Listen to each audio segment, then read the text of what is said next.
Welcome back, friends. I hope you're doing well. I hope you're staying warm.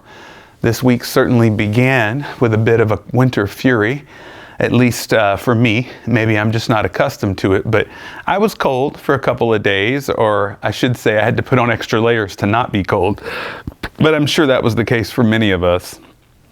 As many of you might know, we at First St. Andrews have partnered and continue to partner with Arcade Street Mission, as well as London Cares and other agencies and organizations that are on the front line. Now, thankfully, through the efforts of so many in our communities in London, there have been warming centers opened as an emergency response to the coldest of nights, and we're very grateful for that. But I always invite us to think about on these days, not just our own well-being, which has to happen, but also the well-being of our community members that may not have access to basic shelter and other needs. So thank you to everybody that does so much to draw attention and speak to those needs.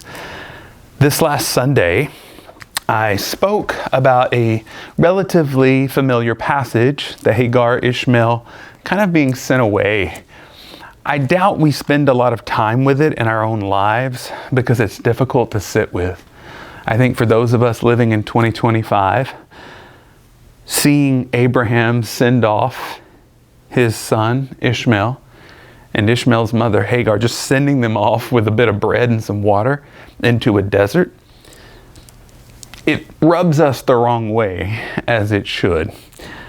And I took that as an opportunity to re-examine our contemporary situation, where we have people all over the globe moving from one place to the other.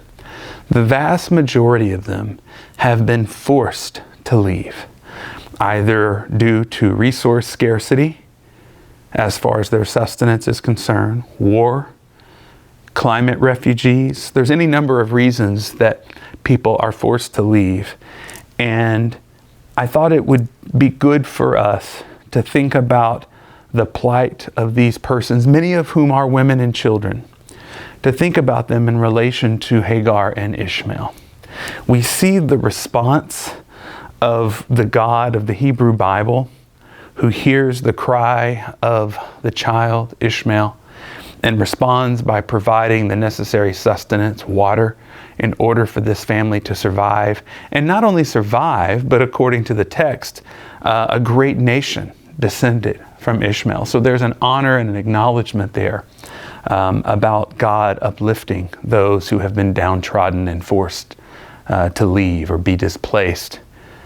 So if that is the desire of God in the passage in Genesis, and we see it time and again through not only Genesis, but the prophetic text and other texts as well, if that is God's desire and God's will, how are we being called to respond with compassion and grace to those who are on the move? Now, at First St. Andrews, this church specifically has done a great bit of work to ensure safe passage, care, and provision be made to people seeking asylum from other countries. We've helped to bring families here, and we've helped to support families that have made their way to Canada but are looking for community, nurture, and connection from all parts of the globe. And so I want to celebrate that practice of our community and to say, keep doing it. It is an important part of the way that we live into our faith and that we honor not only this passage, but so many others. Unfortunately, you and I have heard the language used by certain leaders, some newly elected, that unfortunately negative in tone. It's degrading, it's demeaning, and it's dehumanizing.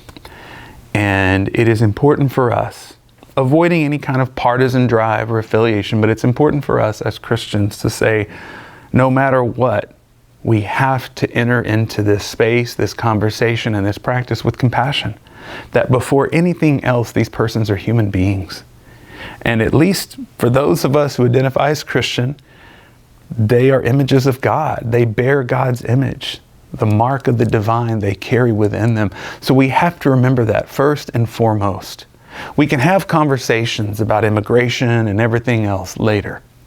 But the first thing we have to remember as people of faith is to approach them with compassion as fellow travelers in this world. So I hope we can do that in the weeks and months ahead. I know we're going to be called upon to provide care and refuge for people. The church always has, and it always will. So keep doing what we're doing. There's more to come, and thanks be to God that we get to do it together. See you next week.